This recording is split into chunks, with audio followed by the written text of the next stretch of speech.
Part 2, St. George and the Dragon. Loudly he bellowed, the like was never heard before, and from his body, like a wide devouring oven, sent a flame of fire that scorched the knight's face and heated his armor red hot. Faint, weary, sore, burning with heat and wounds, the knight fell to the ground, ready to die, and the dragon clapped his iron wings in victory, while the lady, watching from afar, fell to her knees. She thought that her champion had lost the battle. But it happened that where the knight fell, an ancient spring of silvery water bubbled from the ground. In that cool water the knight lay resting until the sun rose. Then he too rose to do battle again, and when the dragon saw him, he could hardly believe his eyes. Could this be the same knight, he wondered, or another who had come to take his place?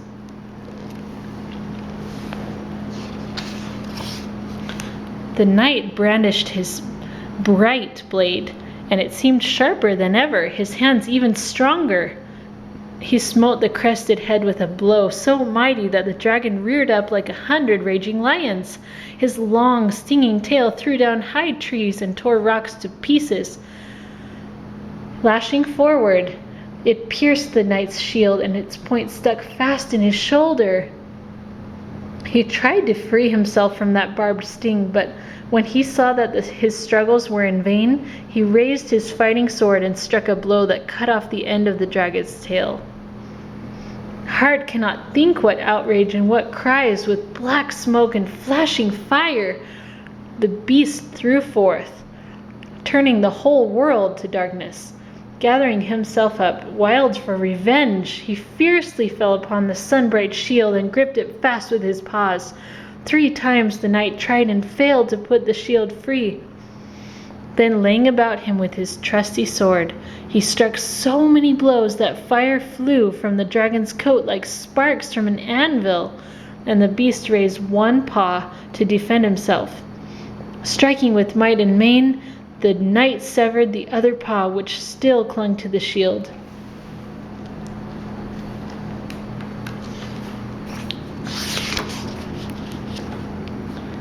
Now, from the furnace inside himself, the dragon threw huge flames that covered all the heavens with smoke and brimstone, so that the knight was forced to retreat to save his body from the scorching fire. Again, weary and wounded with his long fight, he fell. When gentle Una saw him lying motionless, she trembled with fear and prayed for his safety. But he had fallen beneath a fair apple tree, its spreading branches covered with red fruit, and from that tree dropped a healing dew that the deadly dragon did not dare to come near. Once more the daylight faded and night spread over the earth. Under the apple tree the knight slept.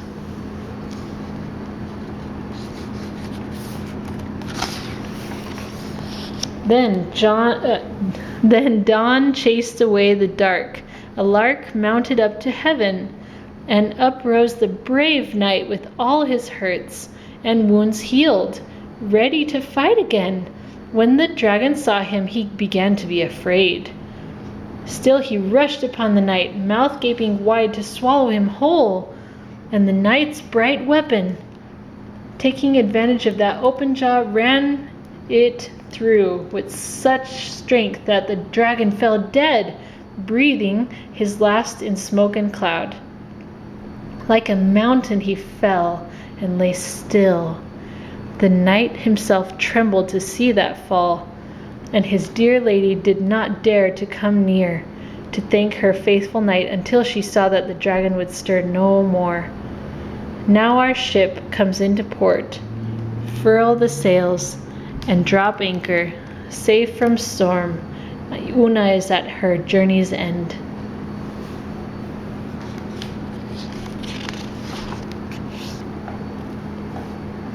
The watchman on the castle wall called out to the king and queen that the dragon was dead, and when the old king saw that it was true, He ordered the castle's great brass gates to be opened, so that the tidings of peace and joy might spread through all the land.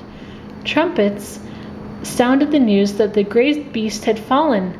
Then the king and queen came out of the city with all their nobles to meet the red-crossed knight. Tall young men led the way, carrying laurel branches to lay at the hero's feet. Pretty girls wore wreaths of flowers and made music on tambourines. The children came dancing, laughing, and singing. With a crown of flowers for Una, they gazed in wonder at the victorious knight.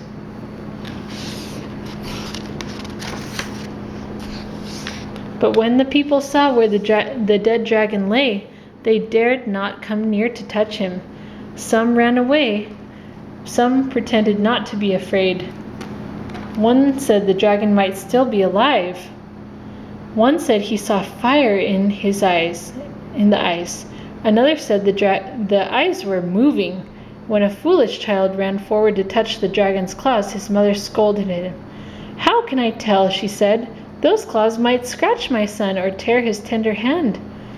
At last, some of the bolder men began to measure the dragon to prove how many acres his body covered. The old king embraced and kissed his daughter. He gave gifts of gold and ivory and 1,000 thanks to the dragon slayer. But the knight told the king never to forget the poor people and gave the rich gifts to them. Then back to the palace all the people went, still singing, to feast and to hear the story of the knight's adventures with Una.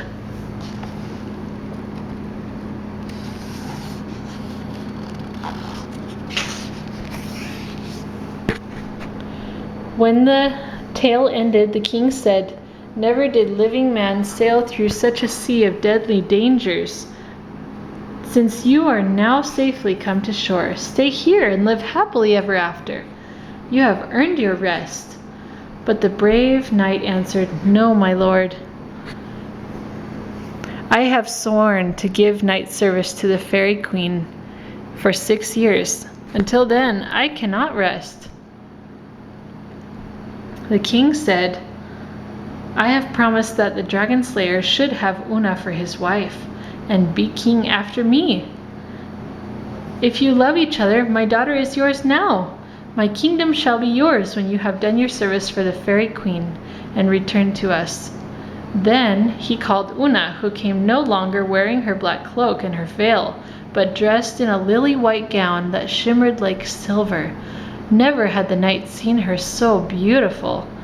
Whenever he looked at the brightness of her sunshiny face, his heart melted with pleasure.